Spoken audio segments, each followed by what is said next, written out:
Your sister says it made you, this is her opinion, realize you can't expect somebody to be who you need them to be. You need to accept them for who they are. Yeah, I'd say that's probably true. And it probably works. She probably could say the same thing about me. You know, it was great girl. But you know, I think we both agree that we're just very different, and we made an awesome kid. We get along great, and we get to raise him without any acrimony. She also said one thing she thinks you came to realize through that period was just the desire for a sense of normalcy in personal life. Yeah, you know, I don't think I ever really got comfortable with all of it. It was just a lot. I just missed the simplicity of who I really am, you know. How so?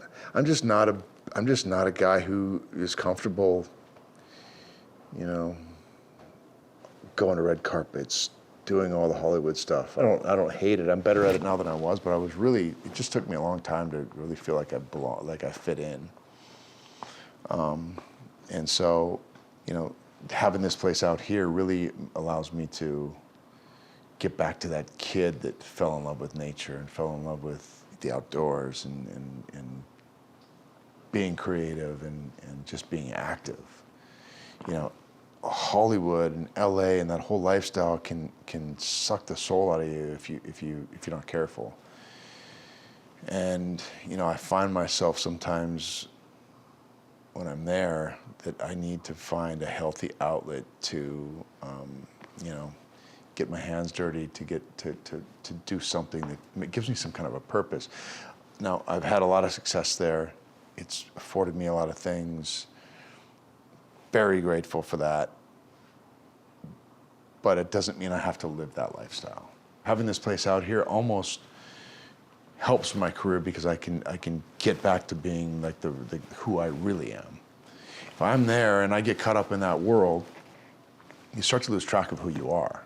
And I don't think I've ever done that, thankfully.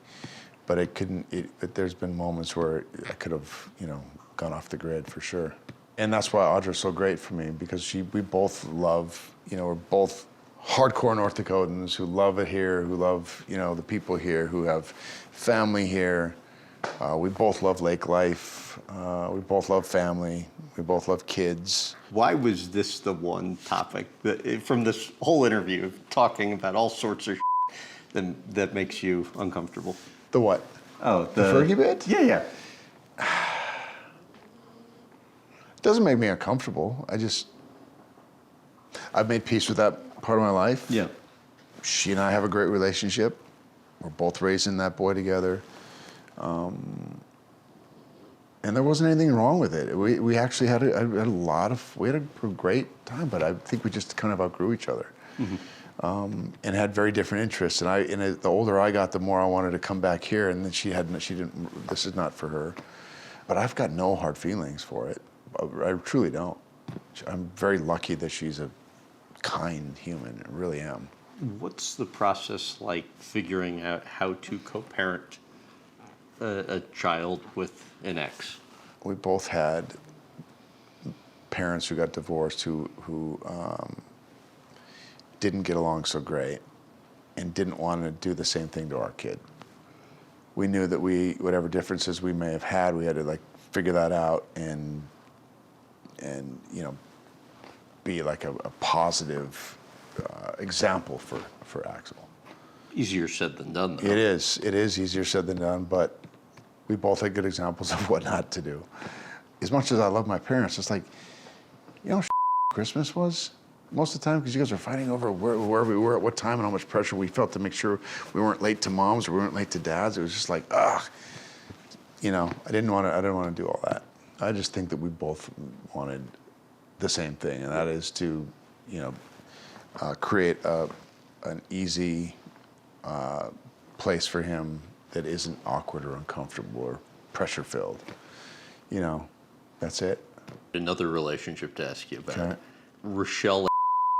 I don't really want to out Rochelle. You know, I was probably overbearing and probably deserved to get left. I'm not sure if she needed to go one of my wide receivers right off the bat. But I mean, it did. It fun. was kind of the thing that pushed me to California. I was like, you know what? I'm out of here. I've had it. It's time to go. It's time for Birdie to leave the nest. How many girlfriends cheated on you? I don't know.